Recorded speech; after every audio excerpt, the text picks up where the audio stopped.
Solo Wargaming Guide, Henry Hyde's Wargaming Campaigns.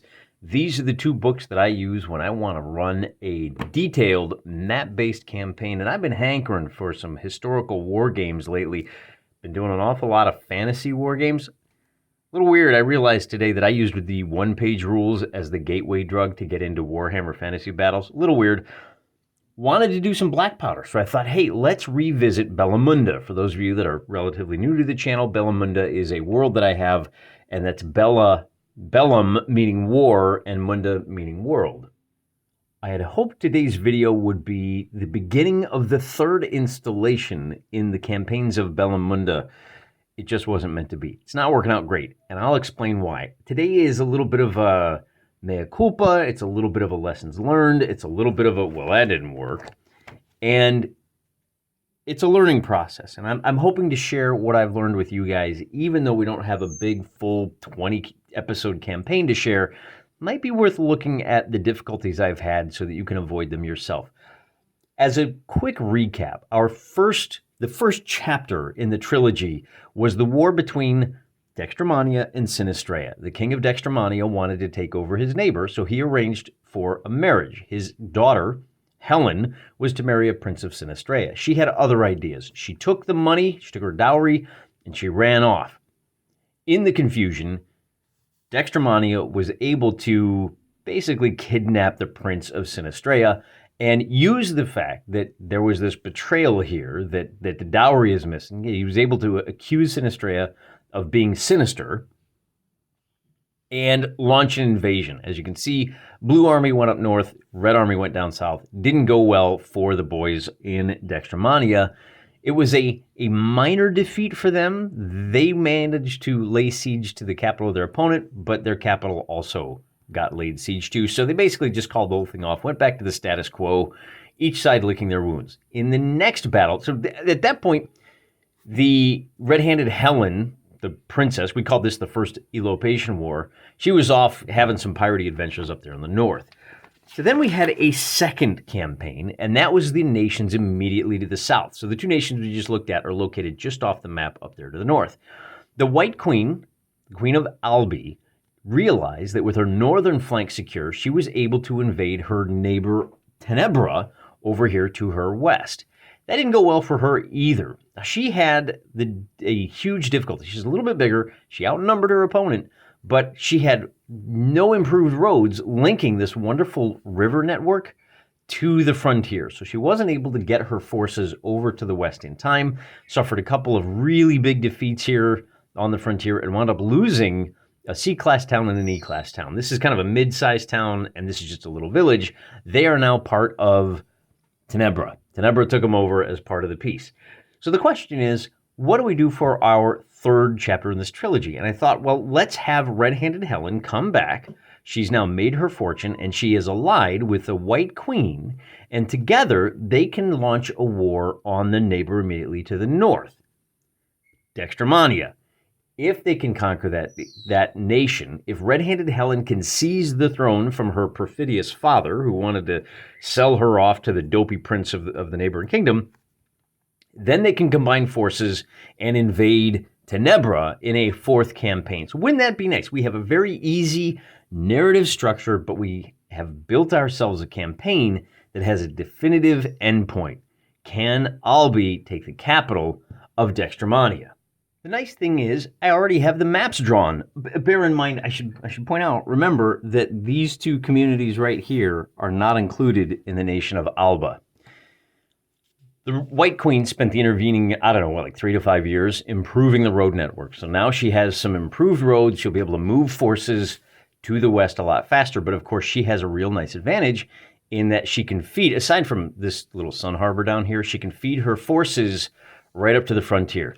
The interesting thing about the connection between these two maps, and we made sure to draw them in such a way that they are connected. The entire eastern side of the border is these high mountains, the Sevaster Mountains, and that means that all of the action is going to take place in this little area over here. Wow, that could be real exciting. We've got a couple of bad roads and a good road. Take a look at the nation to the north, Dextromania. They founded 2 new villages. They named one Victory in honor of the loss to their neighbors. And likewise, they have a lot of roads that feed down to the south. Now, the real challenge that Dextromania is facing is that their capital is right here on the border. This little C-class town, remember, mid-sized city. A is a big city. B's are fairly, I think there's only one B-class city up here, too. There's one big B-class city. So the challenge that Dextromania would face is that they're on the defensive. And so what you can do is you can figure out what troops are involved and you can put together a battle plan. Hey, in the event that we are invaded, what are we going to do? How are we going to feed our troops? Dextromania has the advantage that they have 1, 2, 3 A-class cities and that's a C-class. I think they have one more. 1, 2, 3, 4. They actually have 4. So they have a much higher population than their neighbors to the south. Down here, Albi only has a Class B city and their capital. The rest are all C's and D's. It turns out that they have really about the same number of troops. They're fairly closely matched troop-wise. It's just that these guys have a lot more foot troops, and these guys have a lot more cavalry and artillery. The C-class cities provide artillery. We've got 4 down here. We've only got 2 up here. And the 2 artillery are located way up in the north. So it's going to take our boys, now it's 8.5 by 11 sheet of paper, and on good roads and in good weather, infantry and cannons only move a half an inch a day. That means it's like a week or 2 before they're going to get to the action, even after the start of the fight.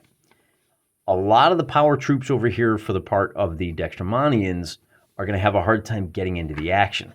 I further complicated things in order to account for the fact that you've got basically, it winds up being about a 5 to 6 regiments of foot advantage for Dextromania. I said, hey, if Red-Handed Helen is trying to seize the throne at Forthright City, she's a daughter of Dextromania.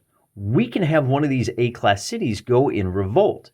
And if that happens, then not only does it kind of balance the forces here, but it slows down the defenses because the Dextromanians are going to have to reallocate, surprise, some of their units to besiege and take over the rebel town that is declared for Red-Handed Helen. This does, and we can put it like this here just so that we see what we're looking at. North is now in that direction, right? East is at the top of the map.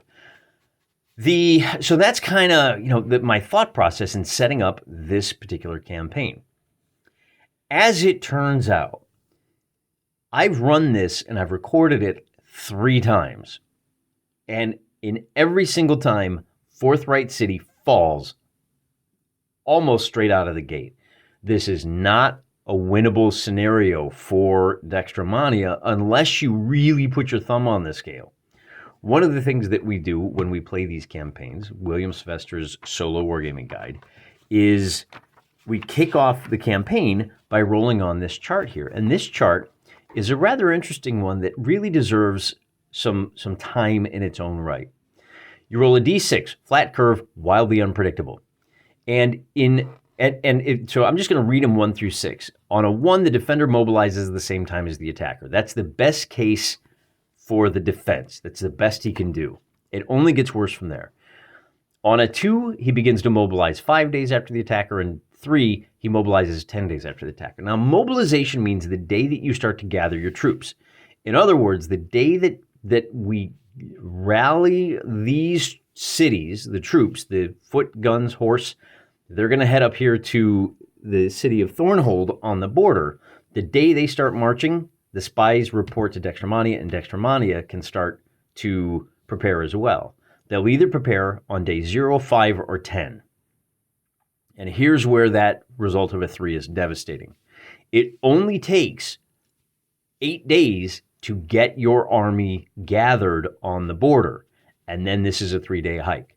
So the invading army will be just on the outskirts of Forthright City on a result of a 3. On a result of a 2, you have a little bit more time. You can kind of start gathering your troops up a little bit.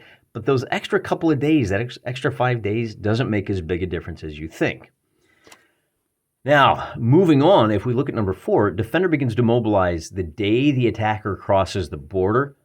That's effectively the same thing as the defender mobilizing 5 days after the attacker.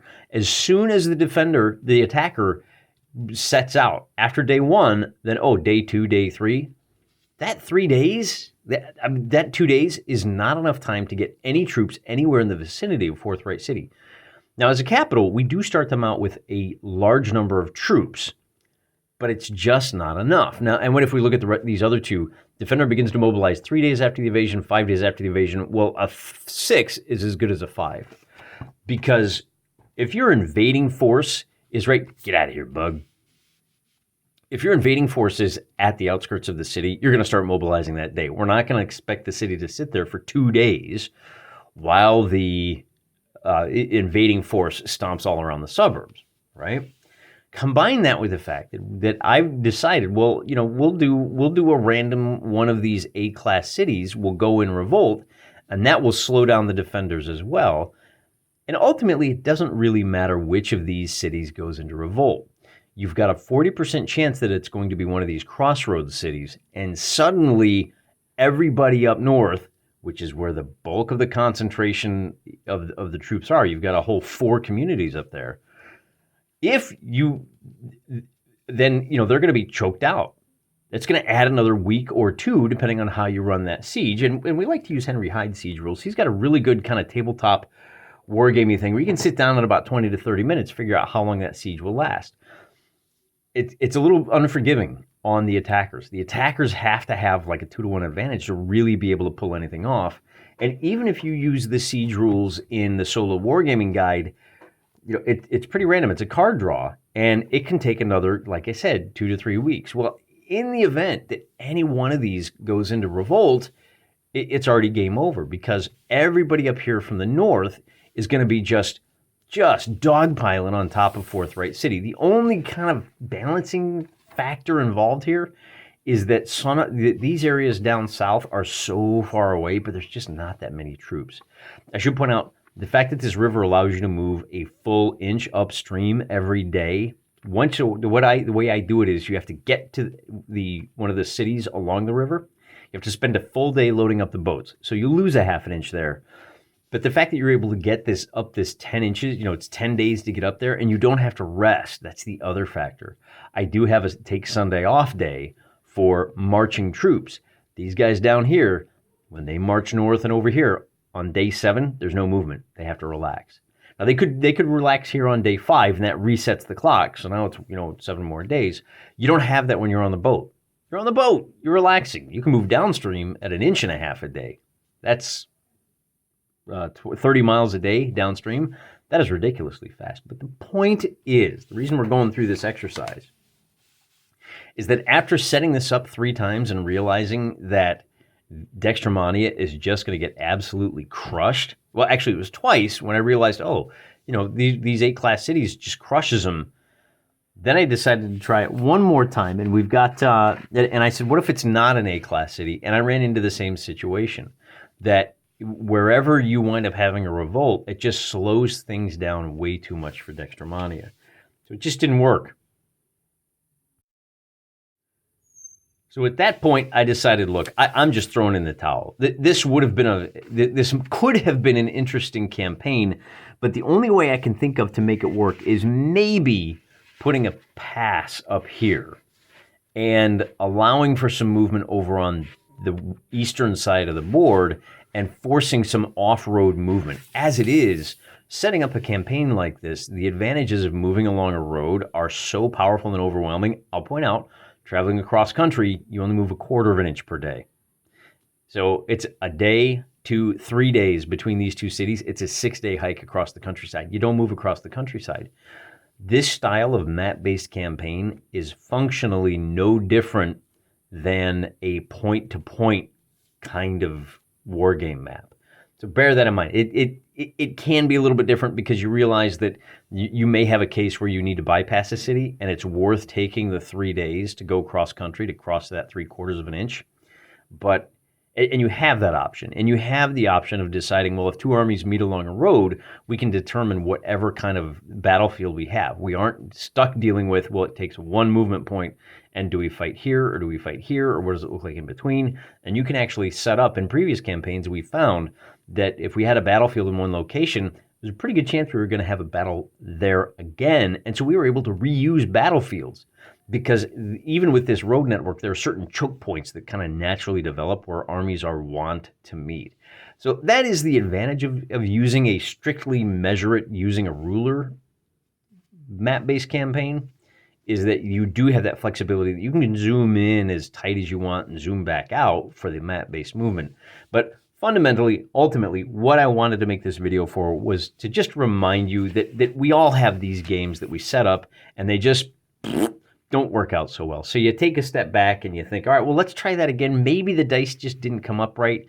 And you try it again and you realize it didn't work again. So you tinker around the edges and it doesn't work a third time. All right, that's the opposite of the charm. We're going to throw in the towel and we're going to find something else to do. Kind of a campaign that never was episode here today, but I think it's worth just reminding you guys, hey, none of these things are perfect. We all try these and they don't work. A lot of times, a lot of the YouTube guys, everything is just so idealized and you think, wow, he's just like me and I wish I could do, you know what? We're all in the same boat. We're all trying to get better.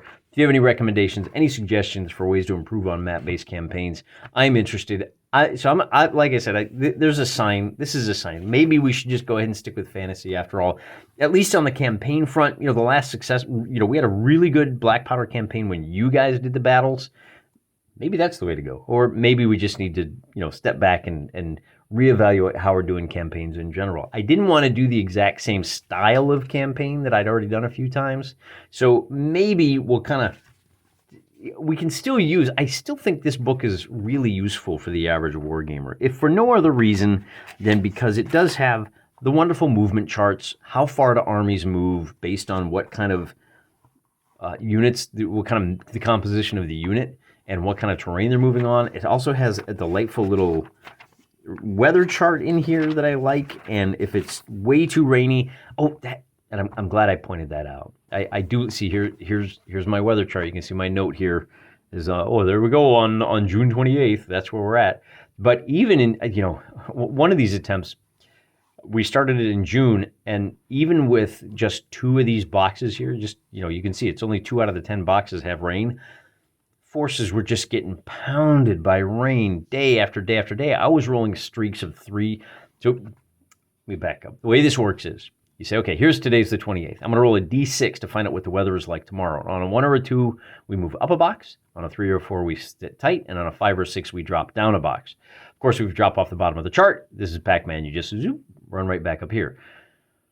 I got parked on one of these light rain boxes and hit a streak of like 5-6 days in a row for light rain. And let's take a look over here at the strategic movement penalties. When you're on the road in light rain, on day 1, you lose day 1, it's fine.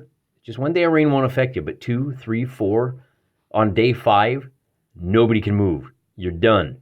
And not only that, but day 6, nobody can move. And now it's going to take as many days to dry out as it did to rain. So on day 5, we come back to here. On day 7, we come back to here. And then on day 8, cannons still can't move. On day 9, you're up to half a movement. On day 10, you're up to you're just losing a quarter of your movement. And then day 11, you can finally move again. So it's like if you get 6 days of rain, that means 2 weeks of not being able to move anybody around the map. Let me tell you, it's a whole lot of fun to stare at this map, twiddling your fingers, waiting for the weather to improve.